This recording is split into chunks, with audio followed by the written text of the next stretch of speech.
হযরত আনাস রাদিয়াল্লাহু তাআলা আনহু প্রিয় নবী সাল্লাল্লাহু আলাইহি ওয়াসাল্লামের 10 বছর খেদমত করেছেন। তার এই 10 বছরের খেদমত অবস্থায় প্রিয় নবী সাল্লাল্লাহু আলাইহি ওয়াসাল্লাম একটিবারের জন্য উফ শব্দ ব্যবহার করেননি তার কোনো কাজে বিরক্ত হয়ে। সেখানে আমরা মুহাম্মদ সাল্লাল্লাহু আলাইহি ওয়াসাল্লামের উম্মত হিসেবে একজন দারোয়ানের সাথে কি ব্যবহার করি, একটা রিকশা চালকের সাথে কি ব্যবহার করি? তার সামান্য অপরাধেই তাকে আমরা থাপ্পড় মারি, তাকে আমরা তুই করে ডাকি। কেন? সেও তো আমাদের মতো মানুষ। সে কি আপনি শব্দ তার ডিজার্ভ করে না? তাকে আপনি আপনি করে বললে কি সমস্যা? একটা দারোয়ানকে আমরা তুই বলি, কোনো অপরাধে থাপ্পড় মারি, কেন ভাই? যদি আপনি করে বলি তাহলে কি ক্ষতি?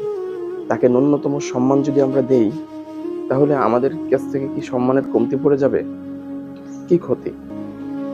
চলুন না রাসূলের উম্মত হিসেবে সকলকেই তাদের প্রাপ্য সম্মানটুকু ফিরিয়ে দেই।